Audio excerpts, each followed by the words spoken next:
Bonjour à tous, donc on va commencer la présentation. Déjà je nous présente, donc Anne Dabadi, je suis chargée de mission à la Fédération des établissements d'hospitalisation à domicile. Je suis donc accompagnée de Marie Portal, qui est chargée de mission développement à l'ADMR, et de Lynn Lartigue, qui est directrice santé à l'UNA. Nous allons vous présenter les résultats d'une étude que nous avons menée conjointement entre nos 3 fédérations, qui concerne les coopérations SIAD-HAD. Une étude qui a été portée suite à de nombreuses réflexions entre nos adhérents et nos fédérations sur ces situations et ces coopérations entre les 2 structures. Donc on va vous présenter l'historique des travaux, les objectifs, la méthodologie de l'étude qui a été suivie, les résultats qui sont ressortis et les recommandations que nous avons élaborées et publiées, qu'on publie aujourd'hui en fait officiellement dans le cadre de ce salon. Alors, donc historiquement, en fait, l'UNA, l'AFNEAD et l'ADMR ont déjà échangé à de nombreuses reprises. Quand on remonte aussi loin déjà qu'on le peut dans cette problématique, en novembre 2008, il y avait déjà des premiers échanges qui ont été réalisés entre nos fédérations sur les coopérations HAD et SIAD, dans un contexte, double contexte, on va dire, du côté des SIAD, réforme de la tarification à l'étude. Voilà, les quelques années plus tard, on est toujours dans cette réflexion, mais déjà dès 2008, on était dans cette perspective. Et du côté de l'HAD, un encouragement aux coopérations HAD et SIAD inscrites dans la circulaire du 1er décembre 2006 relative à l'hospitalisation à domicile, qui est une circulaire très structurante pour les établissements d'HAD qui donne des orientations importantes.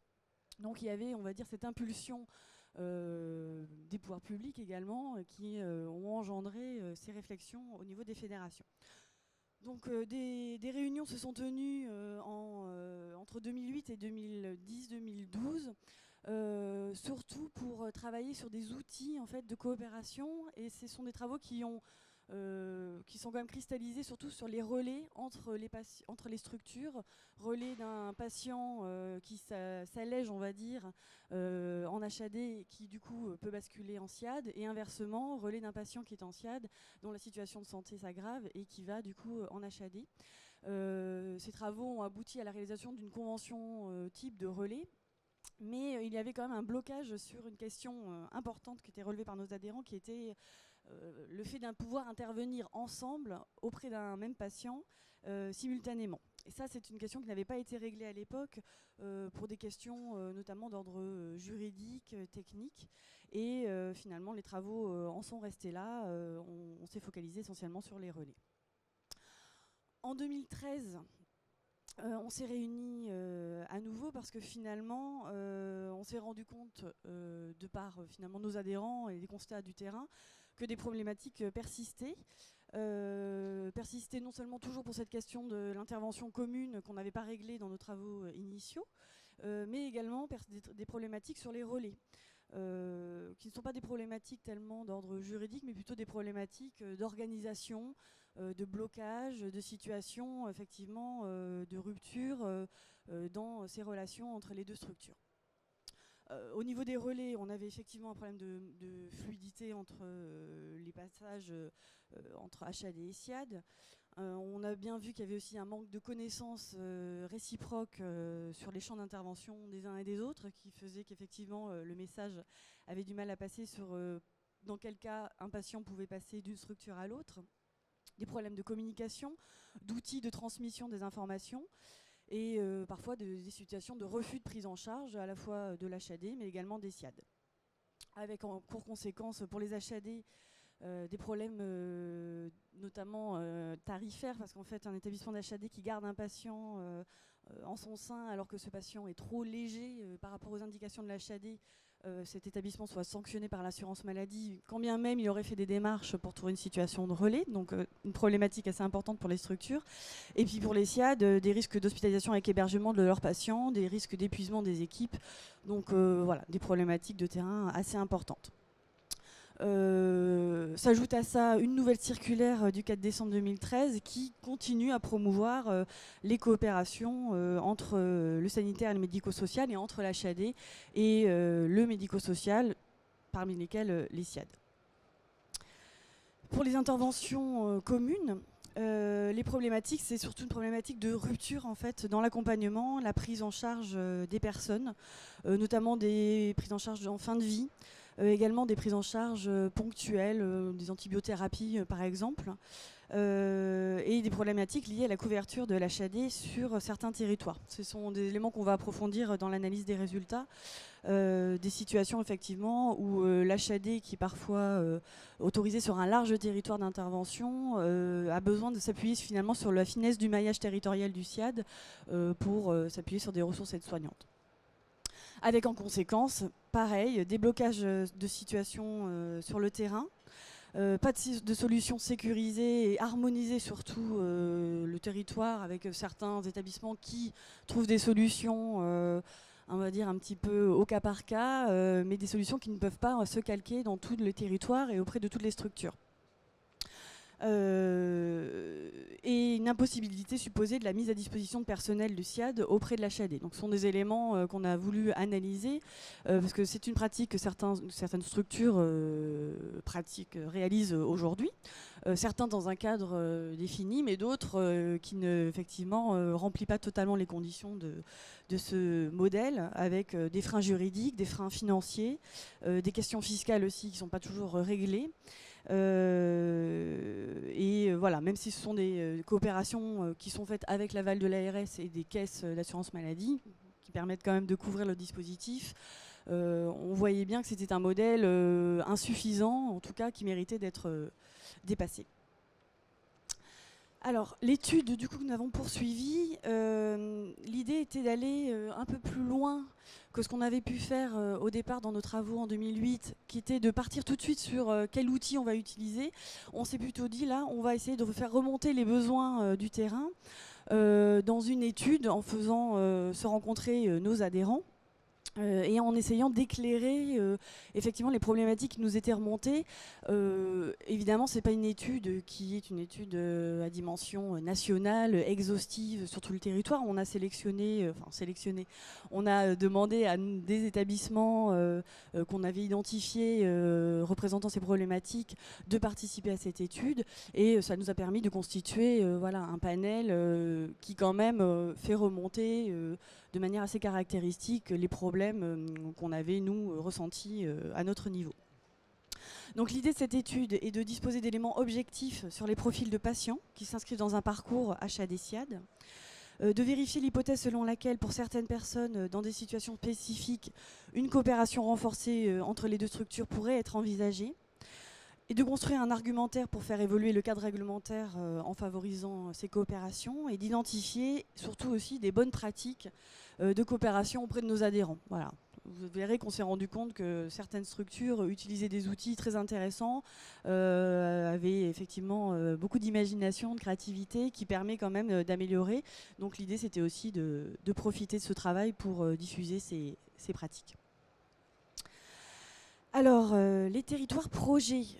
Donc on appelle un territoire projet finalement une équipe HAD et SIAD qui recouvrent un même territoire et dont on a,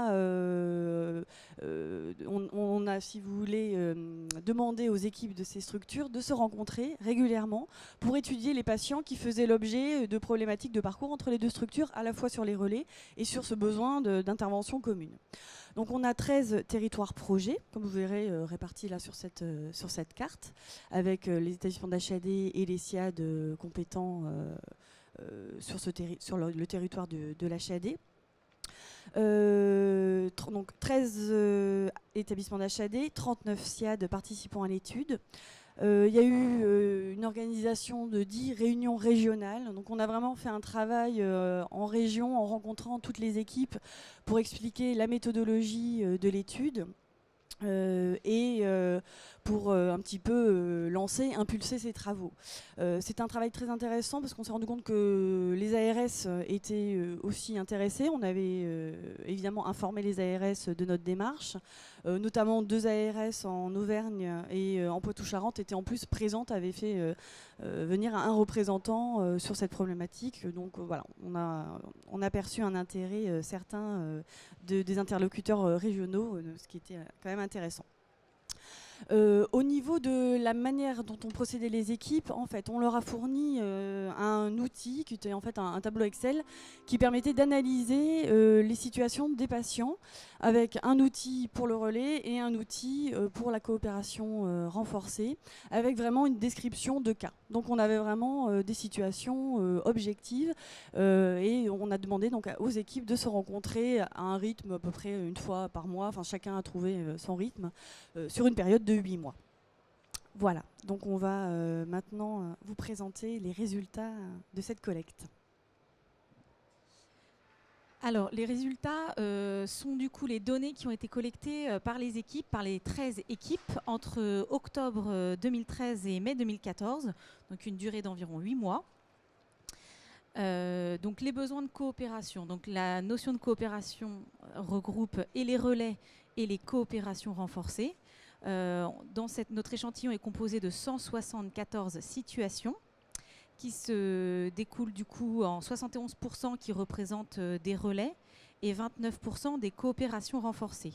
Ce qu'on appelle donc relais, ce sont les notions de transfert, c'est-à-dire les patients qui sont ou en HAD ou en SIAD et qui vont, dans leur parcours, être amenés à évoluer vers une autre structure, donc ou dans le sens HAD vers le SIAD ou SIAD vers l'HAD. Les coopérations renforcées, ce sont en fait des situations de patients qui nécessitent de prolonger, qui nécessiteraient plutôt d'assurer, dans évidemment des conditions bien spécifiques, de poursuivre l'accompagnement par le SIAD tout en ayant une prise en charge de l'HAD. C'est-à-dire des patients qui sont suivis classiquement, qui bénéficient d'un accompagnement médico-social du SIAD, mais qui, à certains moments de leur parcours, nécessiteraient l'appui technique et une admission dans un HAD. Alors, on parle au conditionnel, puisqu'en fait, les situations qui ont été recensées dans l'étude sont des situations potentielles, puisque le cadre réglementaire, comme vous l'a précisé Anne Dabadi, actuellement ne permet pas d'effectuer donc des coopérations renforcées. Donc, on a demandé aux équipes de recenser les situations pour lesquelles ils estiment qu'une coopération renforcée aurait été bénéfique. On a également eu 50 coopérations effectives, autorisées. Donc c'était parce qu'on avait on avait un des territoires projets dans les Deux-Sèvres qui est en mesure, qui a une autorisation pour effectuer ces coopérations. Ces 50 situations ont fait l'objet d'une analyse, mais ne composent pas l'échantillon, puisque là, nous étions uniquement sur les hypothèses de coopération renforcée. Lorsqu'on regarde un petit peu plus précisément les demandes de relais, qui représentent du coup la plus grande partie des coopérations, elles se décomposent principalement avec des patients d'origine HAD, 76%, et 24% originaires des SIAD.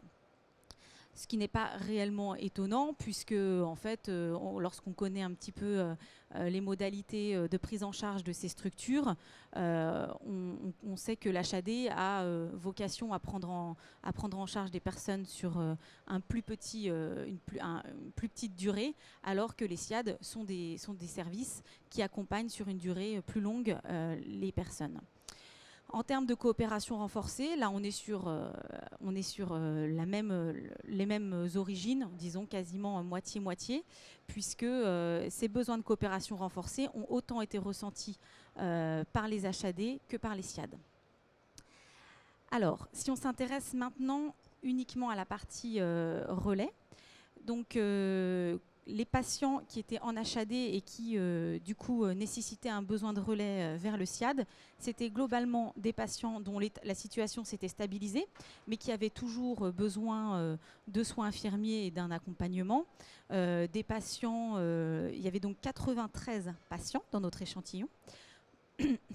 Donc des patients qui étaient de environ 77 ans et qui étaient pris en charge depuis moins de 3 mois par l'HAD, ce qui est tout à fait classique puisque l'HAD a des prises en charge plus courtes. Le motif classique d'admission dans un SIAD, c'est-à-dire soins de nursing lourds, pansement complexe, soins palliatifs, donc plutôt des patients soins de nursing, mais également des besoins de soins infirmiers. Lorsqu'on regarde les patients qui étaient en SIAD et qui nécessitent un relais vers l'HAD, c'était des patients dont l'état de santé s'est dégradé, des motifs de pansement complexe, soins palliatifs, 30 patients, ou des patients qui étaient en majorité, qui étaient principalement depuis moins d'un mois admis dans le SIAD, donc des patients dont l'état de santé s'était dégradé relativement rapidement, ou alors depuis plus d'un an, donc ça qui sont donc l'évolution de leur état de santé. Plutôt des patients lourds, donc avec un GMP de 798, et des patients qui globalement nécessitaient un accompagnement 7 jours sur 7. Alors là, on est sur du coup les relais, puisqu'on a demandé de recenser les relais, les besoins de relais, mais tous les relais n'ont pas pu effectivement se concrétiser. Donc on observe que lorsqu'un HAD a sollicité un SIAD, malheureusement seulement dans 38% des situations, le SIAD a pu répondre positivement à cette demande de relais. Et le relais s'est réalisé, on va dire, dans seulement 91% des cas, puisque pour des raisons externes, parfois décès, choses comme ça, les patients n'ont finalement pas pu être admis en SIAD. 77% des HAD ont pu répondre positivement aux demandes de relais des SIAD, et les relais ont pu se réaliser dans la totalité des cas. Lorsqu'on analyse les motifs de refus des SIAD, puisque c'est ça qui est intéressant, c'est qu'on observe du coup que seulement 38% des demandes de relais de l'HAD vers le SIAD ont pu se concrétiser, on se rend compte que c'est ou pour des difficultés, un manque de place. Les SIAD ont une limite de nombre de places et donc d'une capacité, et ne peuvent pas nécessairement répondre positivement. Ou alors, dans 25% des cas, c'était dû à un coût. La personne qui nécessitait donc ce transfert présentait un coût notamment de soins infirmiers trop important par rapport à la dotation journalière du SIAD. Donc, faute de relais vers les SIAD, ces patients ont été ou maintenus en HAD, alors qu'ils ne relevaient plus des indications de l'HAD, ou ont eu un relais vers des services d'aide à domicile avec le concours d'un infirmier libéral. Donc, ce qui n'était pas leur parcours idéal, on va dire, ce qui n'était pas le parcours souhaité pour ces patients. Lorsqu'on s'intéresse maintenant aux coopérations renforcées, donc aux hypothèses de coopération renforcée, comme je vous le présentais, à peu près 24 24 patients de l'HAD auraient nécessité une coopération renforcée et 27 patients des SIAD. Lorsqu'on regarde les motifs, pourquoi les services ont éprouvé un besoin de coopération renforcée, dans 20% des cas, c'était pour une difficulté, une insuffisance de ressources aides-soignantes sur les territoires. Lorsqu'on se rend compte des maillages territoriaux de ces deux structures, ils sont complètement différents. L'HAD a une zone d'intervention très étendue, alors que les SIAD ont un maillage beaucoup plus précis, beaucoup plus local. Et l'HAD n'est pas toujours en mesure d'avoir du personnel aide-soignant sur l'ensemble de son territoire, puisque pour des raisons tout simplement démographiques, les besoins ne sont pas répartis de manière équivalente sur l'ensemble de leur territoire. Donc dans 20% des cas, cette coopération renforcée aurait été bénéfique puisque le territoire où vivait le patient n'avait pas d'aide-soignante. L'HAD n'avait pas de personnel aide-soignant. Dans 66% des cas, on a regroupé en fait ces trois motifs. C'était pour éviter une rupture, c'est-à-dire que les patients étaient accompagnés par un service et globalement, l'admission dans un autre service aurait engendré un changement d'équipe soignante, alors que ça n'aurait pas forcément été souhaité par la personne. Dans des cas d'accompagnement de fin de vie, donc une personne en fin de vie qui nécessitait une prise en charge de l'HAD, une prise en soins ponctuelle de l'HAD, on a parlé de l'antibiothérapie notamment, donc une personne qui était habituellement bénéficiait de l'accompagnement médico-social d'un SIAD et qui du coup se retrouvait à avoir une autre équipe soignante uniquement pour une courte durée, ou alors un accompagnement au transfert. Dans les deux situations, lors d'un transfert d'HAD vers SIAD autant que de SIAD vers HAD, il a été souvent estimé qu'il aurait été souhaitable que les deux équipes puissent continuer à collaborer pendant un court laps de temps pour faciliter vraiment le transfert et accompagner le transfert et la famille vers cette nouvelle admission. L'impossibilité de mettre en place ces coopérations renforcées de manière sécurisée, ça a donné lieu dans 11% des cas à des hospitalisations avec hébergement. Donc, faute de cette possibilité, on a eu donc 11% des patients qui ont été hospitalisés avec hébergement alors que leur situation ne le nécessitait pas nécessairement. Juste un petit parcours pour vous illustrer un petit peu les patients qui sont entrés dans cette étude. On vous cite la situation de André. Donc c'est une personne qui a 70 ans, qui vit avec son épouse en GIR 4, qui a une dégradation de son état de santé et qui est en fin de vie. Il est en SIAD depuis plus de 6 mois avec 2 passages quotidiens d'aide-soignant, 7 jours sur 7. Dégradation rapide de son état de santé, et un souhait de sa part et de son épouse et aussi des équipes de pouvoir l'accompagner à son domicile jusqu'au bout. Des douleurs importantes et donc une sollicitation de l'HAD pour son appui et ses compétences en matière de soulagement de cette douleur. Impossible avec ce cadre réglementaire de pouvoir maintenir l'équipe soignante du SIAD qui pourtant l'accompagnait depuis plus de 6 mois. Et la personne donc a refusé, et son épouse aussi, un relais vers l'HAD parce que dans ces moments-là, il ne souhaitait pas un bouleversement de l'équipe soignante. L'épouse évidemment donc, et le SIAD ont été un petit peu au-delà de leurs compétences et malheureusement ce patient a été hospitalisé avec hébergement et est décédé à l'hôpital 5 jours plus tard. Donc ça c'est un petit peu un cas, il y en a eu de nombreux dans l'étude, mais un cas un peu typique qui montre du coup que faute de coopération renforcée, dans ce cas précis, on est allé vers une hospitalisation avec hébergement qui n'était pas souhaitée par la personne. Je vais donc te passer la parole. Du coup, cette étude et ses résultats nous ont permis d'éclairer des situations que nos adhérents, HAD, services de soins infirmiers à domicile, nous faisaient remonter et des problématiques qu'ils rencontraient. Donc, comme on vous le disait, ça nous a permis d'objectiver les éléments et d'émettre un certain nombre de recommandations pour favoriser ces coopérations entre les établissements d'HAD et les SIAD, que ce soit pour améliorer les relais, puisqu'on voit quand même que les relais qui ne posent pas de problématiques réglementaires en tous les cas, sont difficiles à mettre en œuvre, en particulier quand les patients sortent de l'hospitalisation à domicile et nécessitent un relais vers les services de soins infirmiers. mais aussi par rapport aux coopérations renforcées. Alors nous avons formulé 5 recommandations qui sont de nature différente.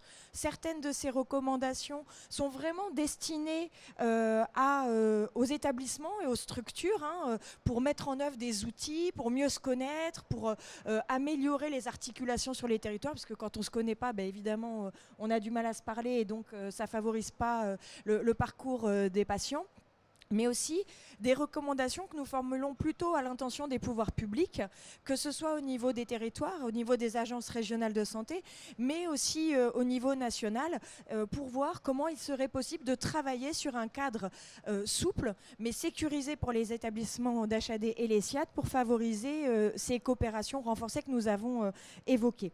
Alors ces recommandations, la première, on l'a constaté parce qu'on vous le disait dans notre étude, nous sommes allés dans les territoires et nous avons proposé aux HAD et aux SIAD de se rencontrer sur les territoires. Et en fait, ce qui est fortement ressorti, c'est que les gens ne se connaissaient pas. Et donc, quand on ne se connaît pas, on ne se parle pas. Et ça ne favorise pas la fluidité des relais. Donc déjà, bien se connaître pour dépasser aussi les problématiques. L'HAD ne veut pas de mes patients, mais finalement, le SIAD ne connaît pas très bien les modalités d'entrée, toutes les contraintes que les HAD ont, notamment en termes de motifs de prise en charge qui sont quand même assez contraignants. Donc les SIAD ne comprennent pas toujours pourquoi l'HAD n'intègre pas les patients. De la même façon, l'HAD ne comprend pas toujours les contraintes budgétaires, en particulier des SIAD, et ne comprend pas pourquoi les SIAD refusent aussi souvent l'entrée des patients en HAD. Déjà, améliorer la connaissance, on a vu sur les territoires, quand les équipes se sont rencontrées, de comprendre les problématiques des uns et des autres, déjà ça favorise le dialogue et c'est une première étape pour améliorer les relais. On se rend compte aussi, c'est ressorti dans l'étude détaillée, que les patients ont des craintes, les relais, changer d'équipe, changer de modalité, les modalités de prise en charge en HAD où tout est pris en charge, et notamment aussi tout ce qui est matériel, tout ce qui est consommable, les couches, voilà, sont financés. Dans le cadre du SIAD, c'est pas la même chose. En HAD, il y a un médecin coordonnateur. En SIAD, il n'y a pas de médecin coordonnateur. Donc les patients et l'entourage peuvent aussi avoir des craintes par rapport à ces relais, et donc expliquer aussi bien aux patients ces relais est important. Et puis aussi auprès des médecins prescripteurs, pour qui, et c'est souvent dit du côté de l'HAD, il y a un manque de prescription en HAD, mais il y a une confusion aussi pour les médecins prescripteurs, un manque de clarté, voilà, dans les missions précises du SIAD médico-social et de l'HAD sanitaire. Donc pour ça, notamment les structures qui ont participé à cette étude ont commencé à travailler sur des outils de communication, et donc c'est des outils que nous avons intégrés dans le rapport complet pour déjà faciliter cette pratique, cette communication. Donc il y a dans le rapport, dans les annexes, des modèles d'outils que les structures peuvent utiliser pour déjà renforcer cette communication. Ensuite, notre deuxième recommandation, elle vise vraiment, une fois qu'on se connaît, pour mieux travailler ensemble, c'est bien de formaliser les choses et donc d'utiliser vraiment des outils de coordination.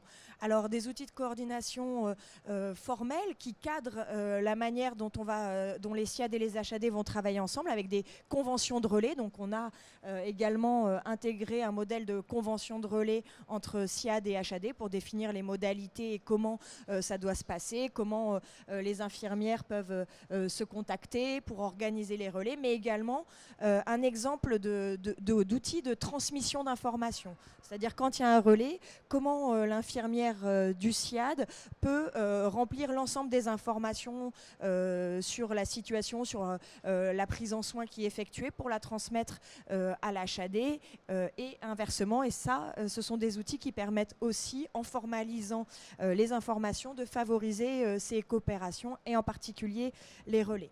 Ce qu'on a également constaté sur les territoires, c'est que l'ARS a un rôle important. Et quand, notamment sur 2 des régions, l'ARS était présente, l'ARS, l'Agence régionale de santé, s'est aussi saisie de ces questions pour animer les acteurs de l'offre de soins, puisque c'est quand même à l'ARS aussi que revient ce rôle d'organisation et de fluidification des parcours de santé. Et c'est vrai que c'est une recommandation que nous adressons aux agences régionales de santé, renforcer ce rôle d'animateur, de lien entre le sanitaire et le médico-social. C'est d'ailleurs bien aussi pour ça que les agences régionales de santé ont été créées avec la loi Hôpital Patient Santé Territoire en 2009. Et enfin, 2 recommandations qui sont de niveau beaucoup plus large, évidemment. Une autour de l'élaboration d'un cadre réglementaire sécurisé pour permettre dans ces situations spécifiques des coopérations renforcées. Évidemment, notre objectif n'est pas de généraliser le fait que les SIAD et les HAD interviennent ensemble au domicile, sinon ça sous-entendrait qu'il n'y a pas de raison qu'il existe 2 types de structures. Mais par contre, on l'a vu et elles ont été très nettement ciblées dans le cadre de notre étude. Il y a quelques situations très spécifiques où le fait que ces coopérations renforcées ne puissent pas se faire, c'est préjudiciable pour les patients et ça a même un impact économique significatif puisqu'une hospitalisation avec hébergement coûte bien plus cher que l'intervention et du SIAD et de l'HAD en même temps. Donc vraiment pouvoir travailler. Donc là, nous avons également interpellé la Direction générale de la cohésion sociale, la Direction générale de l'offre de soins, pour leur proposer d'initier avec l'ensemble des acteurs un travail pour définir un cadre où ces coopérations pourraient être mises en œuvre dans ces situations spécifiques. Et une dernière recommandation autour des modèles de tarification.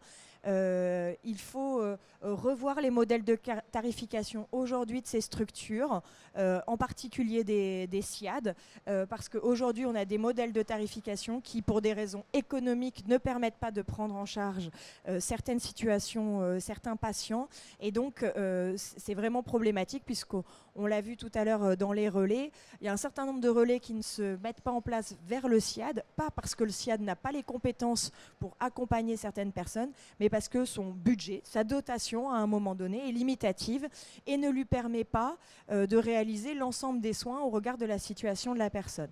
Et ce qu'il faut savoir, donc là, on le remet sur le tapis, c'est qu'en 2008, quand l'administration a initié des travaux sur la réforme du modèle d'allocation des ressources des SIAD, ça venait de cette problématique-là, ça venait de l'identification du problème de transfert, de relais des patients qui venaient de l'HAD vers les SIAD. Et donc là, on le remet en avant et on revoit dans cette étude que c'est vraiment ce qui pose problème parce que les patients qui sortent d'HAD ne sont plus dans une situation où il y a besoin du plateau technique, de l'expertise, des compétences de l'HAD, mais c'est vraiment des patients qui ont une charge en soins qui peut être importante. Évidemment, ce n'est pas systématique, mais dans certaines situations, c'est des patients qui ont une charge en soins importante, c'est-à-dire où il y a un temps pour les soins de nursing par l'aide-soignante qui est trop important, ou parce qu'il y a des soins techniques à faire par des infirmiers importants pour assurer la prise en soins, et le budget du SIAD ne permet pas d'assurer l'ensemble de ces soins. Donc ça remet aussi en avant la nécessité de retravailler sur ces éléments-là. Donc voilà, à partir de cette étude, les recommandations que nous souhaitons formuler, la FNEAD, la DMR et l'UNA. Nous avons produit un certain nombre d'outils pour favoriser ces coopérations. L'ensemble de ces éléments sont disponibles dans le rapport complet que nous mettrons à votre disposition à partir de maintenant. Est-ce que peut-être, avant de clôturer cette conférence, il nous reste encore quelques minutes, vous souhaitez nous poser des questions ou réagir à cette présentation ?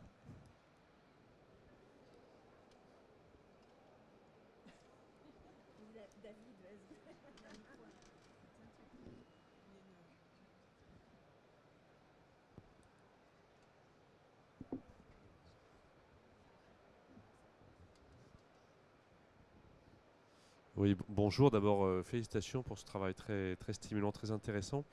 Il y a quelque chose qui m'a bien plu, c'est lorsque vous nous montrez que dans l'origine des demandes réciproques, finalement, il y a un bon équilibre. Or, moi, il me semblait, par rapport au retour que nous avions, qu'on avait un espace de travail sur une sorte de complexe d'infériorité prétendu ou attendu du côté des SIAD, n'osant pas attendre de leurs partenaires d'HAD les renvois d'ascenseurs ou les coopérations. Votre graphique montre que tel n'est pas le cas. Je trouve ça très optimiste et très intéressant. Voilà. Je trouve très heureux que dans le travail de définition, vous nous proposiez un mot relais qui est un mot positif, alors que le mot transfert fait un peu Ponce Pilate. Enfin, vous voyez ce que je veux dire. Je trouve que c'est intéressant. Par contre, je ne suis pas tout à fait d'accord dans le débat, mais avec le même intérêt stratégique, mais d'un point de vue tactique, de mettre sous le même mot coopération renforcée deux choses qui pour moi sont très différentes. Le fait de partager des ressources humaines rares, ça a été très bien dit, des aides-soignantes ou éventuellement d'autres compétences si besoin, et la question de la prohibition de la double prise en charge. Ça me paraît, vous voyez ce que je veux dire, ça me paraît deux sujets différents. Je pense d'ailleurs que vous l'avez traité différemment, donc c'est peut-être un élément de présentation d'artefacts parce qu'il faut résumer sur un diaporama. En tout cas, il me semble que c'est deux sujets très différents. Autant la mutualisation de personnel, sauf à imprudence d'un gestionnaire, c'est très bien traité. On sait faire. Et puis je terminerai par un point sur les questions. Il me semble qu'avec l'Observatoire national de la fin de vie, qui a dit la même chose que vous sur les fins de vie, il y a peut-être un travail collégial à faire, interfédéral, pour passer du prototype sur quelques territoires. Pourquoi pas à un travail de grande ampleur, tout territoire confondu. Et parce que c'est vraiment un enjeu qui n'est pas que technique ou tarifaire, il est éthique. Et puis le deuxième point, c'est est-ce que dans votre vivier, pour aller sur la question culturelle, vous aviez des gestionnaires multipolyglottes, c'est-à-dire qui étaient à la fois HAD et SIAD, parce que c'est une question importante de savoir si, dans le maniement des deux vecteurs, vous étiez entre personnes morales gestionnaires différentes. Donc, comme tu l'as dit, Lynn, il y a un temps d'accoutumance réciproque, de palabres pour s'entendre, se connaître. Mais quand c'est la même personne morale gestionnaire, quelles sont les difficultés en différentiel vécues? Parce qu'à la FEAP, on a beaucoup d'adhérents qui sont polyglottes, qui sont et HAD, et SIAD, et parfois aussi prestataires. Voilà. Donc ça me paraît une question intéressante. Et puis un dernier mot sur la question de la compréhension, c'est est-ce que les gestionnaires de SIAD ont bien compris que pour des gestionnaires d'HAD, une situation lourde n'est pas forcément une situation instable, et qu'une situation a beau être lourde en temps soignant, elle n'est pas nécessairement HAD compatible, si j'ose dire, parce qu'elle n'est pas considérée comme instable. Et c'est pas forcément facile à vivre du côté des professionnels de SIAD, de se dire c'est vraiment très lourd, mais avoir du côté de l'HAD un sentiment de retrait, parce que c'est pas dans le radar, dans le scope des activités considérées comme légitimes en HAD par les pouvoirs publics. Voilà. Merci David, il y a plein de questions. On te rejoint sur la question des ressources aides-soignantes. En effet, c'est l'effet un peu aussi du graphique qui fait qu'on a mis ensemble sur les problématiques de coopération le besoin de ressources aides-soignantes, mais c'est aussi parce que initialement, c'est comme ça qu'est venu le besoin, la manière dont les structures nous ont fait remonter le besoin de pouvoir intervenir ensemble, c'était d'abord parce qu'ils mettaient en avant le besoin de pouvoir bénéficier des ressources aides-soignantes. Mais en effet, il existe un cadre possible, qui est le cadre de la mise à disposition de personnel à titre gracieux. Et d'ailleurs, dans les outils, on repropose les modèles de convention, parce que ça, c'est un cadre qui peut se mettre en œuvre, et donc c'est en effet un petit peu différent. Évidemment, sur le travail interfédéré, c'est bien l'idée, hein, c'est de pouvoir... nous avons initié ces travaux parce qu'en 2008, c'était une réflexion qui avait été portée par ces trois fédérations. Notre objectif est de pouvoir ouvrir des travaux avec l'ensemble des parties prenantes et l'ensemble des fédérations, l'Observatoire national de la fin de vie, l'ensemble des acteurs qui pourraient avancer, favoriser ces travaux. Après, sur le point des multi-gestionnaires, on en avait en effet deux dans notre échantillon. Et en fait, un peu à notre surprise aussi, il s'est trouvé que même quand c'était le même gestionnaire, les équipes ne se connaissaient pas forcément bien. et finalement ne connaissaient pas forcément bien, les équipes du SIAD ne connaissaient pas forcément les contraintes de l'HAD. Et en effet, dans l'exemple que tu cites, un patient qui peut avoir une charge en soins importante, des soins de nursing importants, pour les équipes du SIAD, ça sous-entendait que c'était des patients qui relevaient de l'HAD, alors qu'en fait pour l'HAD, non, c'était parce qu'il n'y a pas les besoins de plateau technique, il n'y a pas de besoin du médecin, la situation est stabilisée, donc ça ne relève pas de l'HAD. Et donc même, alors quand ce sont des gestionnaires différents, c'était encore plus flagrant, mais même quand c'était le même gestionnaire, les équipes ne se connaissent pas forcément et ne travaillent pas forcément vraiment ensemble. Donc même dans ces situations-là, c'est nécessaire aussi de travailler sur la communication pour favoriser les relais. Juste et pour rebondir sur l'élément de contexte, rapport de la nationale de la fin de vie, c'est évident que ce sont voilà, c'est ce type de rapport dont il faut vraiment profiter, je dirais, pour focaliser nos travaux de coopération. Et on a notamment également dans ce domaine un plan soins palliatifs qui est en train d'être adopté, voté et organisé par le ministère. Et ce plan soins palliatifs va prévoir un axe domicile, un axe médico-social. On est clairement là dans notre sujet, donc c'est vraiment pour le coup quelque chose qu'on va promouvoir. Et je pense que nos travaux vont être à l'appui de déclinaison, on va dire, sur ces coopérations, sur ces sujets de fin de vie et d'accompagnement de soins palliatifs. Voilà. Oui, bonjour, Jean-Pierre Salmon, Union Mutualité Terre Doc en Midi-Pyrénées. Votre étude, en fait, là, met en exergue encore une fois, vous, un acteur supplémentaire, le fait qu'il y a un problème à la fois de connaissance des acteurs, mais j'ai l'impression surtout qu'il n'y a toujours pas cette espèce de projet individualisé de coordination d'un parcours de soins et de prestations à domicile. Est-ce que lorsque vous avez fait votre enquête, les acteurs HAD ou SIAD vous ont renvoyé ce qui leur paraîtrait être pertinent comme étant un acteur de coordination de ce parcours? Dans différentes régions, les conseils généraux se saisissent des schémas gérontologiques, de coordination gérontologique. Il y a les dispositifs Maya qui prennent d'autres ampleurs, y compris sur d'autres plans de maladies neurodégénératives. Et à chaque fois, dans ces ruptures, on constate les ruptures, on constate une méconnaissance parfois des acteurs entre eux, mais est-ce que cette étude-là a permis de mettre éventuellement en avant qu'est-ce que pourrait être un acteur, non pas le pilote ARS, parce que lui, c'est un gardien de l'offre, mais ça ne sera pas lui qui va pouvoir faire un projet de coordination personnalisé de parcours. Et voilà, à Mutualité, on s'interroge aussi sur ce que pourrait être ce type d'outils. Mais voilà, est-ce que vous avez pu avoir quelques données intéressantes sur ce point? Il n'est pas ressorti, franchement, de la part des professionnels qui ont participé à l'étude, l'identification d'un acteur en tant que tel qui serait le bon coordonnateur du parcours. C'est vrai que les professionnels travaillent avec des acteurs des parcours, avec les Mayas. Il y avait des territoires qui étaient dans les expérimentations PAERPA.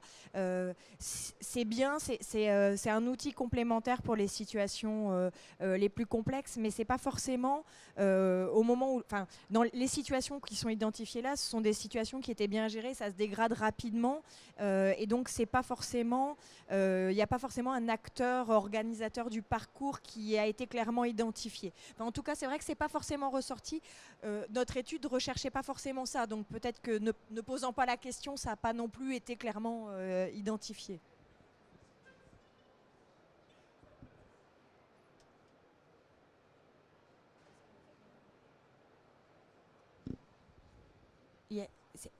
Alors, s'il n'y a pas de dernières questions, nous vous remercions à tous d'avoir participé à cette conférence. Nous tenons à vos dispositions des présentations, la synthèse de présentation de l'étude. Nous vous remercions et nous vous souhaitons un bon salon. Merci.